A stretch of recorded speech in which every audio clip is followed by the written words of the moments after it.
After 2 years and about 5 million stories on IGN.com, Batman Arkham City is here. A large section of Gotham City has been walled off as a home for the criminally insane, and this makes an already pissy Batman even more pissed off. What's going on in there?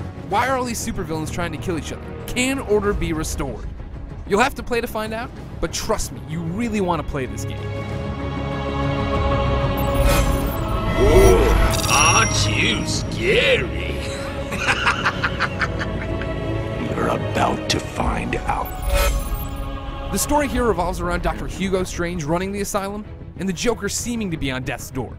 Both of these plot points are interesting and packed with awesome moments. I loved getting to the bottom of what was going on. Coupled with them, however, are a plethora of Batman's rogues. Talia al Ghul, Mr. Freeze, the Penguin, and a whole bunch of others I won't spoil for you. This is awesome, but it's also where Arkham City let me down. Most of these folks could be their own game, but developer Rocksteady puts them into supporting roles that don't flesh out the characters. When side missions distract you and you come back to the story, it can get confusing as to why you're fighting Solomon Grundy in order to advance the tale. Still, that's a minor complaint compared to everything Rocksteady gets right.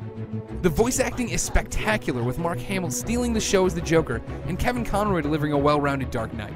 Nice of you to say, but you of all people should know there's plenty wrong with me.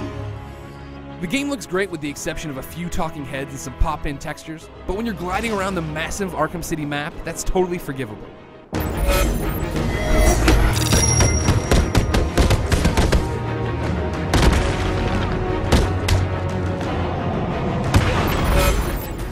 The gameplay basics are going to be instantly familiar to anyone who played Batman Arkham Asylum.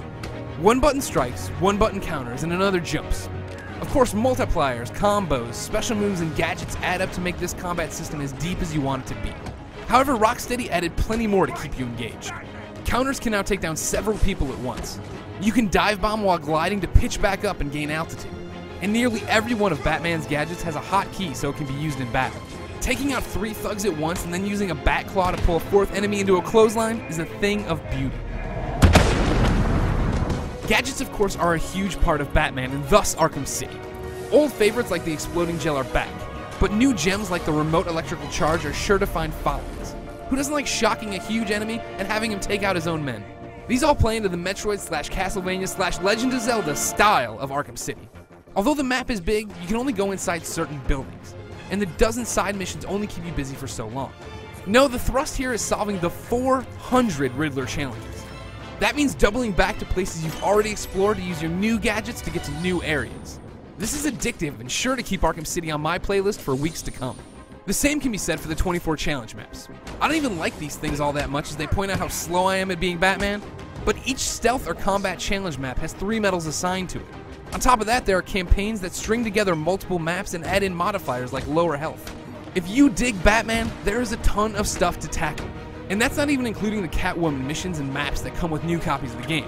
Buy used and you'll have to buy the content separately, and as it's integrated into the main story and literally changes the opening of the game, I highly recommend you download and install the stuff before starting your Bat journey.